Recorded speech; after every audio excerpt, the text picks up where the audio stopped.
Catus, Maximus here. We'll get to the rudimentary unboxing.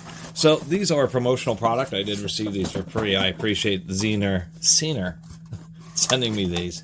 And I'll have to be honest with everybody. I think they're, I do some homework before I accept any of these products. And generally speaking, a lot of the stuff that I do accept as promo, or more or less, I guess you'd say for selfish reasons, when I actually have a personal use for it.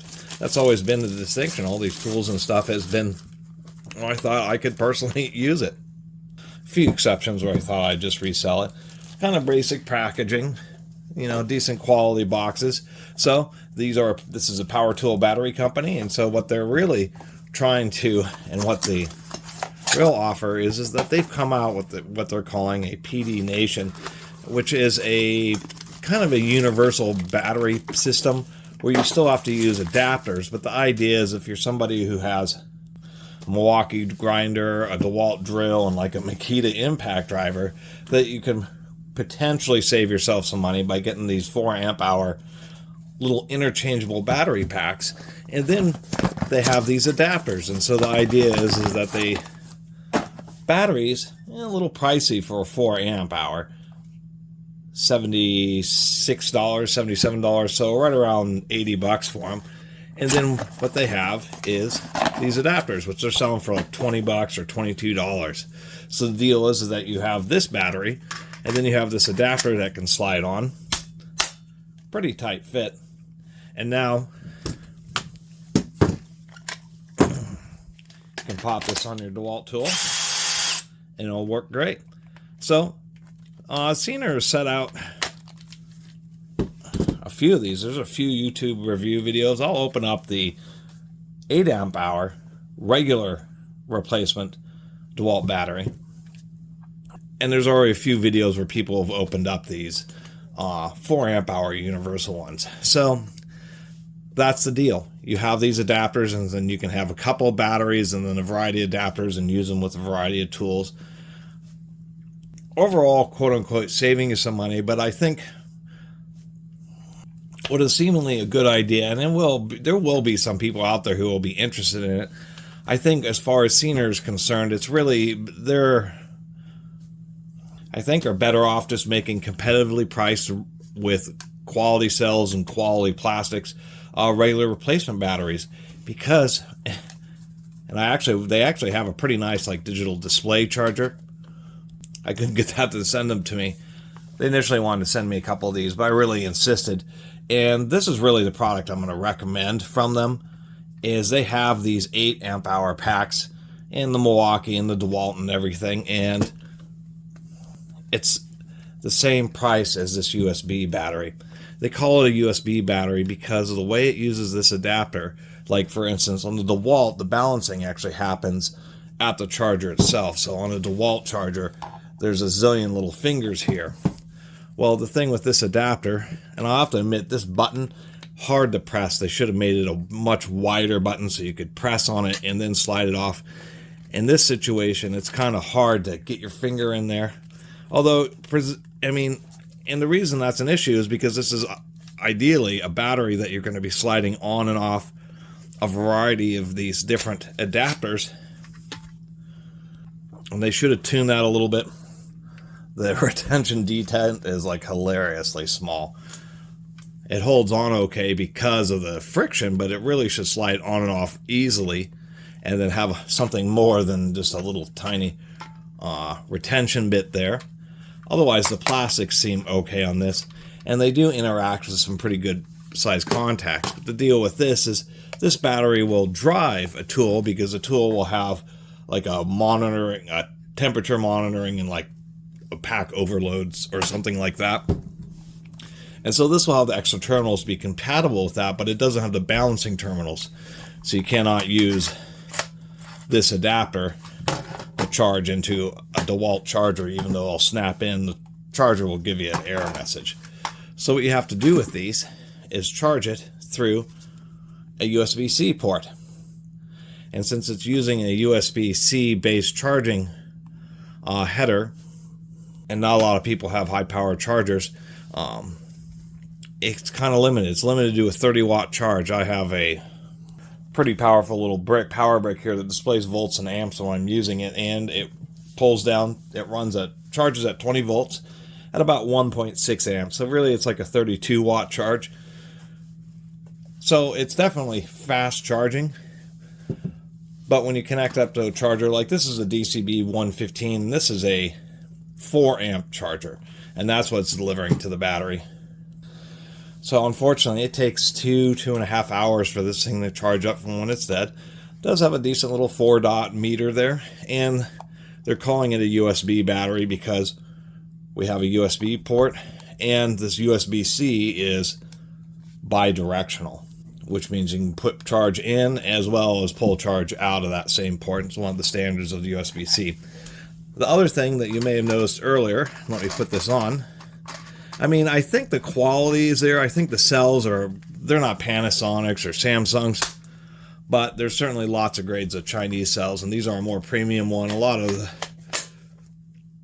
videos seem to concur with that, but they know it's a power tool battery, and unfortunately, there was a miscommunication here, and the stickers were put on upside down, which is an oopsie. They are put on the proper direction on the normal 8 amp hour battery. This is the other thing I kind of thought was hilarious, is that this 4 amp hour, they're calling their PD Nation universal battery system, is actually just about the same size as the 8 amp hour. The 8 amp hour is a little bit longer. This is using 18650 cells. 10 of them in here, so that's going to be 2000 milliamp hour on each individual cell, where this is using 4000 milliamp hour 21750s, so the slightly longer and wider cells. Now, they do have a flashlight on this, and oddly enough, they didn't include that feature on this one, although this flashlight feature, it's a little ill-fated.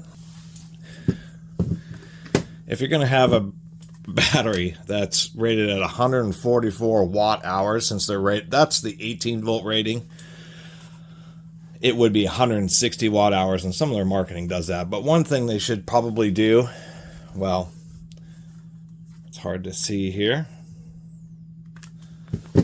Actually, let me get another flashlight going. We'll do this comparison in a second.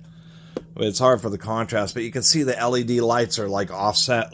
I mean, they're not lined up with the window, and that's something that should have been caught just during the design phase. Secondly, let me go and show this. Turn this light back on here. I mean, it does have a nice 3-bar power meter, just like all the other DeWalt batteries. It does have a nice fitment. Not too tight. I would say it's just about right. So this is one of the newer DeWalts with the improved light, and so here's this. And then there's the built-in DeWalt light. Maybe we should do it like that. And you can see it's about the same brightness with its 3 little dots as the DeWalt light is on low.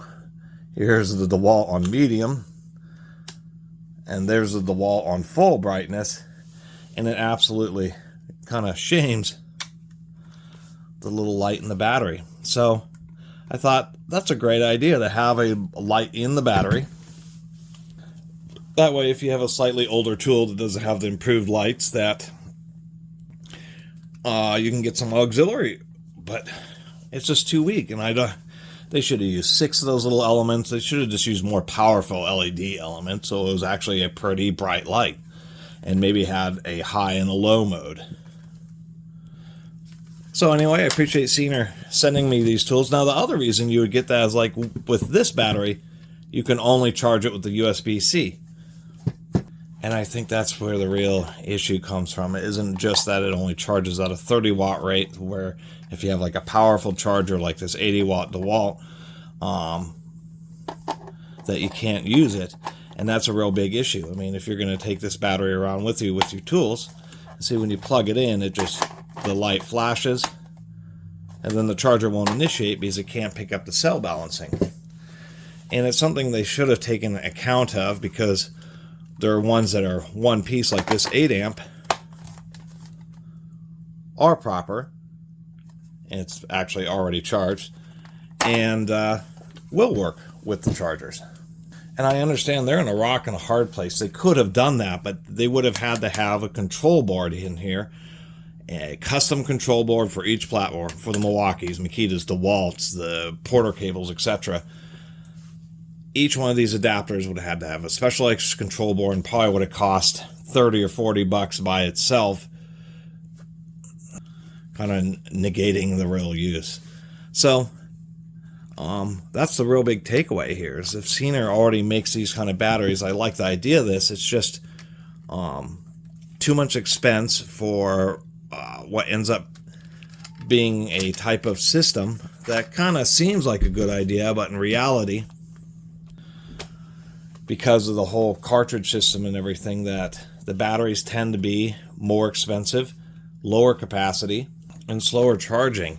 Now, they do have adapters for like really old, like DeWalt pod style tools. DeWalt sold so many of them that there still is demand for those batteries. They actually sold so many that DeWalt themselves made adapters to convert their lithium ion to work on the old pod style 18-volt stuff. So anyway, I do appreciate Ceenr sending me these batteries. I mean, I always appreciate when a company does send me promo products. They are free promo products, and it's nice when somebody sends you something for free. And this company, I would really have to say that the value here, they do give you the default adapter, but when you're talking $75 for this or $75 for this, I'm always going to have to recommend this. This is a big, heavy battery, but, you know, that was kind of back to the beginning of the selfishness. I mean, I do have some bigger DeWalt cordless stuff. This happens to be my smaller go-to 20-volt. But I do have a recip saw, and more recently, what's funny is one of the lightest and cheesiest of all the DeWalt 20-volt cordless tools is the one that decimates the batteries. This thing with this old 1.5 amp battery, this battery lasts like 5 minutes. It's crazy. Well, actually, you can get through a lot of holes and fasteners on the brushless drill. Man, but these heat guns, it's a resistive heat gun. Running that off the battery, a continuous 100-watt load, 150 watts or whatever it is on high,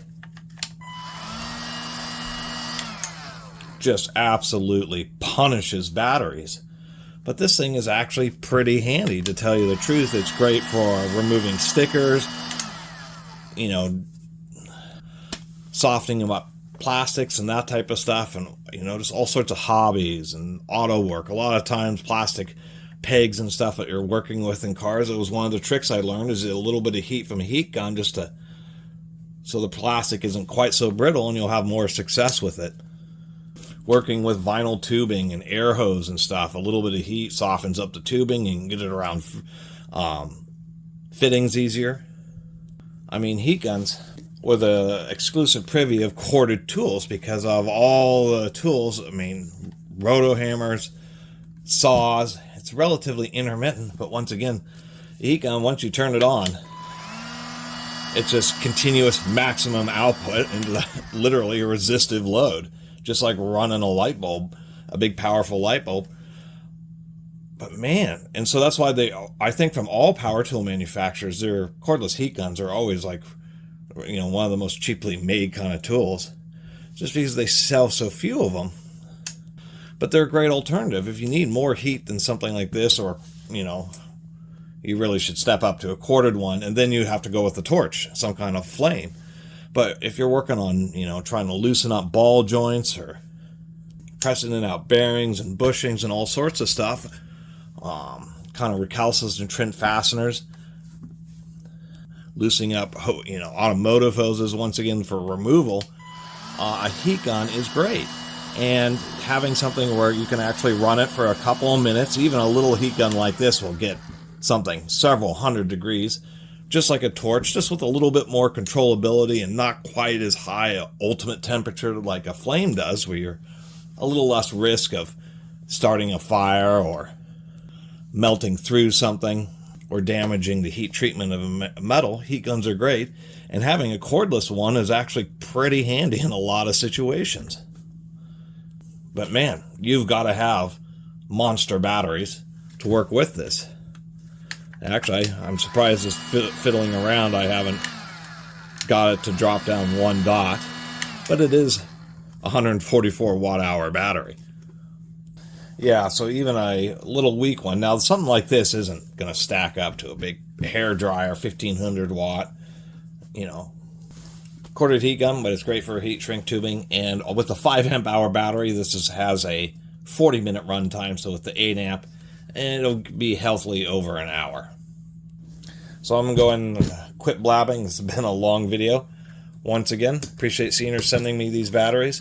They are really, the big promotion was pushing this universal battery system, and I don't think this is the first time it's been tried, but unfortunately, I think they're actually just competing with themselves, and what they should have done is just set their promo, should not have had this product, and just come out with bigger and heavier duty versions. If they're coming out with these batteries, and there's some pretty good deal on genuine power tool batteries. Companies have, surprisingly enough, started being a little more competitive with the major brands with their battery prices, at least offering deals and discounts. But that's what Ceenr should focus on. If they already have an amp, they should start, or an 8 amp, they should start pushing like 10s and 12 for $100. If they had a 10 or a 12, that would be a lot of people would like that, just because you have a nice long-lasting battery, and people still save a good 25% off the name brand for something just to keep your tools going. Anyway, I'll take a quick look inside here. And I don't mean to add insult to injury for a company that sent me some free products. I mean, that's what I'm doing. I'm not liking what they're trying to promote, and I'm actually liking just their traditional product.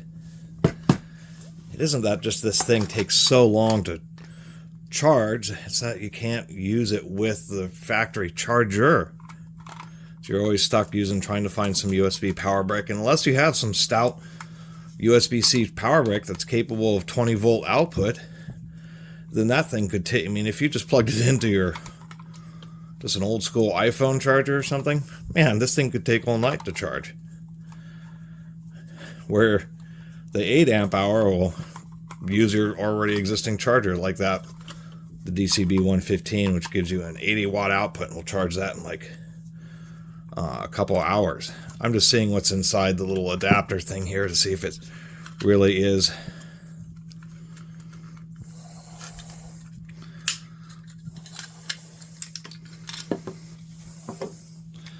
Yep. Oh, that's even disappointing. This actually has a terminals for temperature, but what they've done inside the DeWalt adapters, they've just cheated and shorted out the temperature connector, so that the tool, the whole point to those terminals is so if you're really working it hard, 100+ degree day, and the battery's about to catch fire, that the tool will shut down. And using this setup is actually a bypass. I assume, this battery does have built-in overload protection, so that's what they're relying on.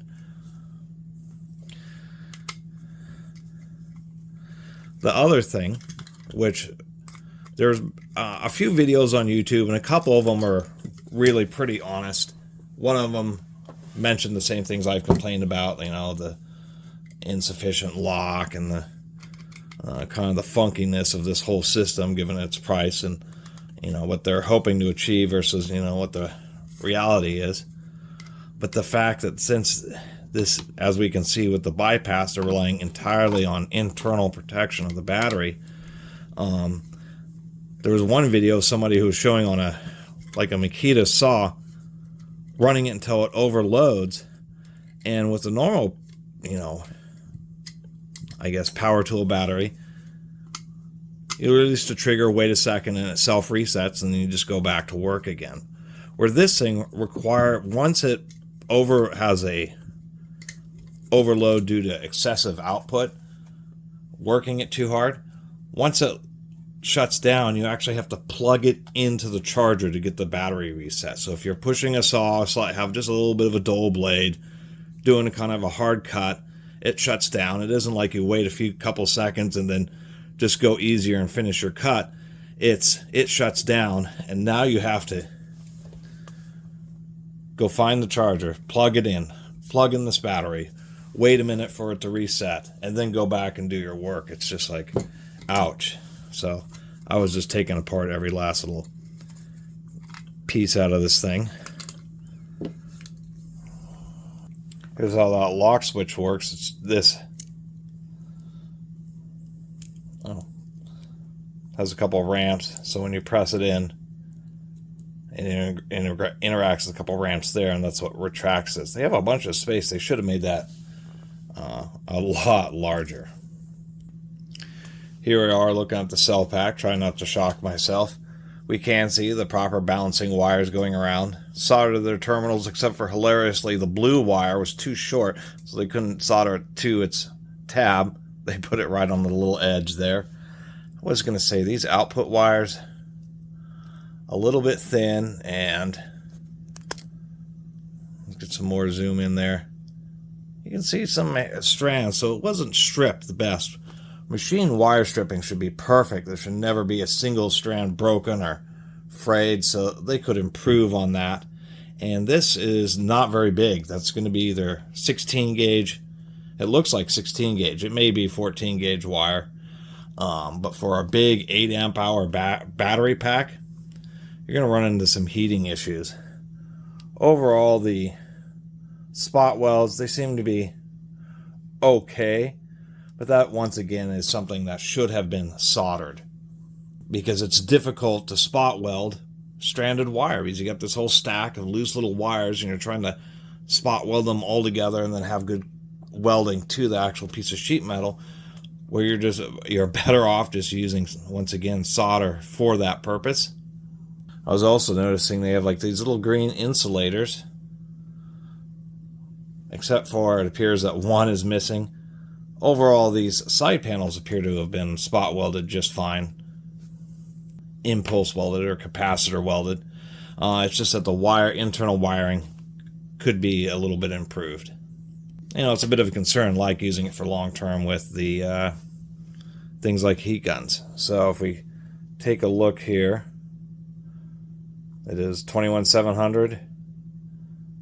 And somewhere in that part number will indicate 4000 milliamp hour. I don't know what LS plus LS. Oh, that's the positive side. So that's the side that has insulators, and they just are missing one there. This company is indeed, you know, getting these custom made for them, because it does have Ceenr on the little control board. Will admit that it's like the fact that they have a little metal switch, all metal instead of a little plastic. But overall, I still think this battery pack is a pretty reasonable deal.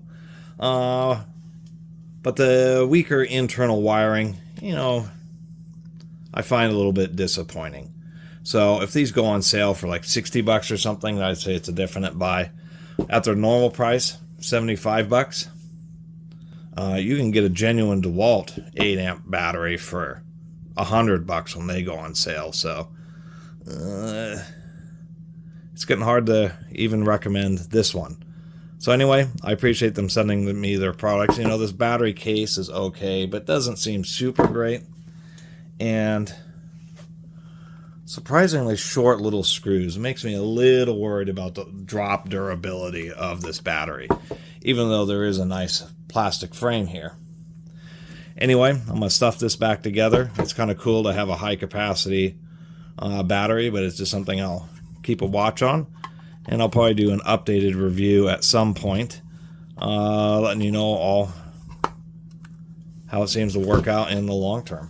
Anyway, really appreciate you all watching. We'll see you next time.